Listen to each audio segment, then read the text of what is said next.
I've just realised that I've filmed 4 videos, including this one, for this channel so far, and not once have I mentioned what my name is. Should maybe do something about that.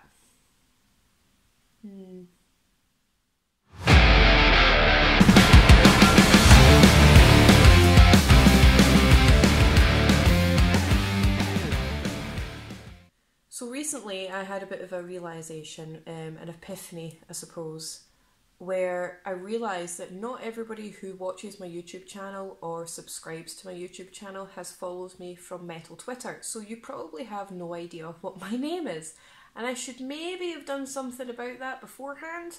But anyway, we're here now. Hi, my name's Lindsay, welcome.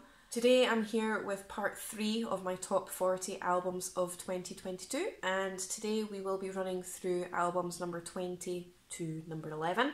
A lot of the albums that I have in this list today are in my daily rotation. It's not to say that I don't love the other albums that have been in my list previously. I do absolutely adore these, but these albums that are coming up now are albums that I just cannot get enough of. So without any further delay, let's just get cracking with number 20 to number 11. Okay, so coming in at number 20 today, I have an album that was released back in September via Maggot Stomp, and that's Tribal Gaze, The 9 Choirs. Now this album is 36 solid minutes of pure death metal. The band themselves are from Texas and have heavy hints of Obituary and Morbid Angel, so if you like those two bands and you haven't heard of Tribal Gaze, you'll definitely like these guys. It's a lot of groove-laden stomps, old school death metal, but the album itself is really, really fun. It's a great listen from beginning to end. Favourite tracks on this album are Cold Devotion and How They Wept for Eternity. So coming in at number 20, I have Tribal Gaze, The 9 Choirs. So coming in at number 19 is a genre-bending band that these guys have blended a couple of different genres to create their sound. It was a record that was released back in October via Metal Blade Records, and that's Goat Whore, Angels Hung from the Arches of Heaven. Now this band incorporates elements of death metal, black metal, sludge and a bit of thrash all kind of thrown together to create a really unique sound. It's really intense, it's really monumental, it's really fast but quite groovy in places at the same time. And it's a band that I only discovered recently, despite the fact that they've been around for more than 20 years, but that just proves that there's always something to discover within the heavy metal genre. Favourite tracks off this album are definitely the title track and the very thrashy Death From Above. I absolutely loved this album. This is another really fun record to listen to. So coming in at number 19, I have Goat Whore, Angels Hung from the Arches of Heaven. So coming in at number 18 is a record that really united the metal community, especially over on Twitter. It was really great to see everybody in the community just kind of coming together and showing so much love and support for this album, and it is an absolute rager of an album. It was released way back in February via Century Media Records, and that's Venom Prison Erebos. Now this is a death metal hardcore crossover band that come from the UK. And this is an absolutely raging, aggressive record, but it's also really beautiful. Lyricist's vocals in particular are both absolutely brutal, but completely stunning at the same time. Favourite tracks off this album are Judges of the Underworld and Pain of Oases. So yeah, coming in at number 18, I have Venom Prison, Erebos. Coming in at number 17, I have another record that completely took me by surprise. It is another power metal record. I can't believe I have 2 power metal records in my list this year. I never listen to power metal. I can never get into it. But there's been 2 on my top 40 this year that have completely blown me away. Sabaton, which I discussed on my last video, and coming in at number 17 on this list, was released in September via Nuclear Blast, and that was Blind Guardian, The God Machine. They are a fantasy and gothic tinged power metal band from Germany that have been going since the 80s. And this record in particular is rousing, it's epic, it's so layered, it's atmospheric, it's fast, it's melodic. It has soaring solos, and it's just one of those records that really hits you. Favourite tracks on this album are Deliver Us From Evil and Secrets of the American Gods. So coming in at number 17, I have Blind Guardian, The God Machine. Coming in at number 16 today, I have a thrash metal band, and this has definitely been my favourite thrash metal record of the entire year. This was released back in June via Nuclear Blast Records, and it's from the German thrash metal icons creator Hate Über Alles. Now, this is blistering and raging speed/thrash metal at its absolute finest. I keep coming back to this record. Like I said before, it's in my daily rotation, at least a couple of tracks. And they're still putting out groundbreaking thrash metal records even over 30 years into their tenure. Favourite tracks off this album are definitely the title track, Hate Über Alles, and Midnight Sun. So yeah, coming in at number 16, I've got creator Hate Über Alles. So coming in at number 15 is a band that I have loved for a very, very long time.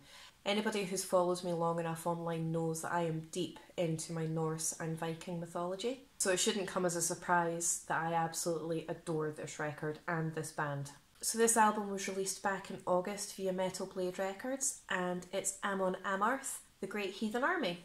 The band had ventured into a more traditional heavy metal kind of sound in previous records, but it's absolutely fantastic to hear that they have went back to their melodic death metal roots in this record. This is another rager of an album. It's stomping, it's melodic, it's rousing, it's fast-paced, it's mid-paced in places, and again it relies heavily on source material from Viking and Norse mythology. Favourite tracks on this album are Find a Way or Make One and Saxons and Vikings, which also features the band Saxon on the track.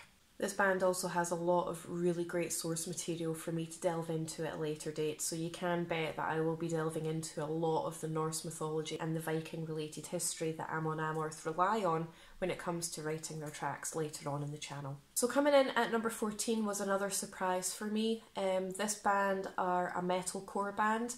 Now, I'm quite fussy when it comes to metalcore. It's not really a genre that I've delved into too much, but it is something that I'm starting to kind of explore a little bit.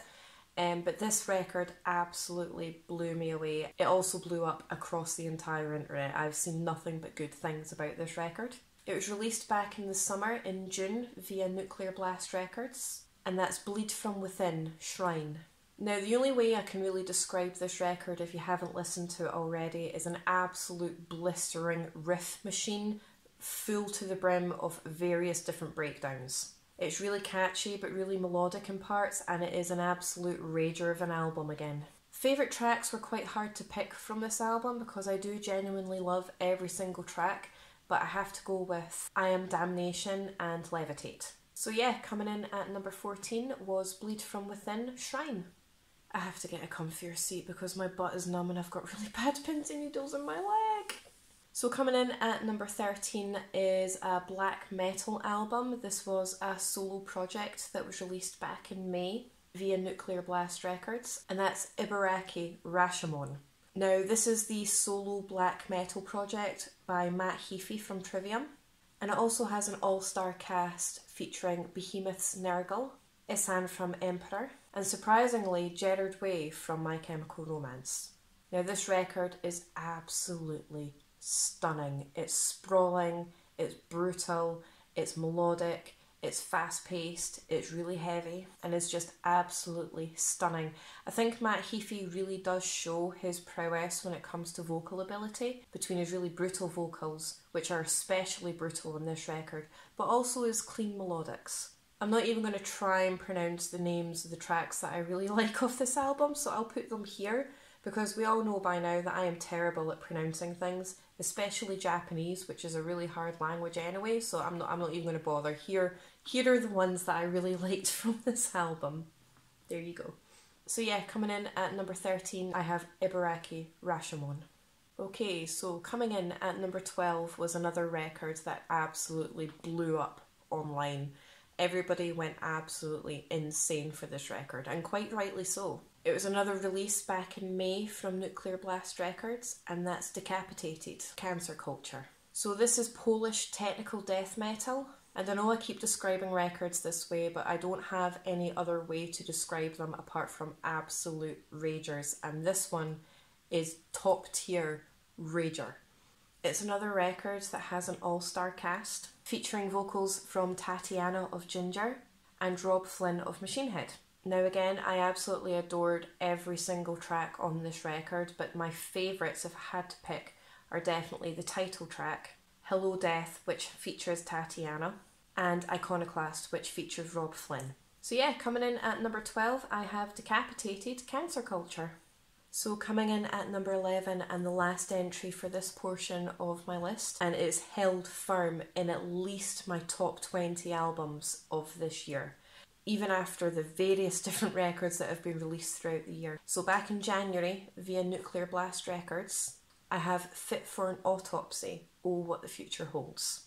Now again, I am really fussy when it comes to deathcore, but this record completely blew me away. It has its melodic moments, but it's pretty brutal throughout. Various breakdowns. The breakdowns are absolutely phenomenal in this record. Slight industrial elements here and there, but it doesn't lose the brutality even in its melodic moments as well. And again, it is really difficult for me to choose favourite tracks from this album because it's one of those albums that I can listen to from beginning to end without ever getting sick of it.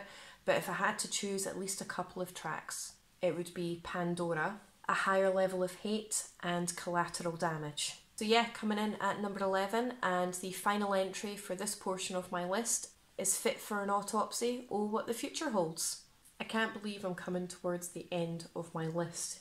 It's just my top 10 that's left after this, and it was really difficult for me to actually put these in order. I know I said in my last video that I found it easier the higher up I got into my list, but when I really got down to it and I was going through the various different albums that I've really loved this year, I actually found it quite difficult to place all of these albums, like the last 20.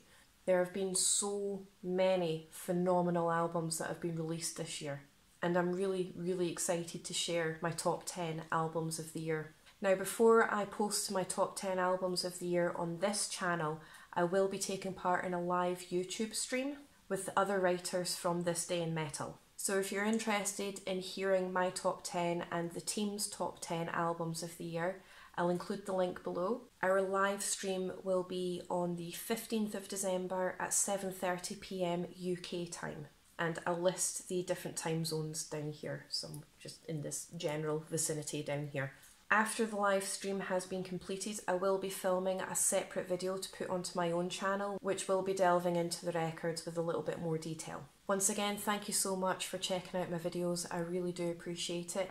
If you could like, subscribe, share, any kind of support, I would really appreciate it. Comment below any albums I've listed today that you haven't heard of and let me know what you think. And I'll be back on the 15th of December on the This Day in Metal YouTube channel for our live stream with the team, after which I will be posting a separate video shortly afterwards, a couple of days afterwards I would imagine, just delving into the albums with a little bit more detail for my top 10. But once again, thank you so much.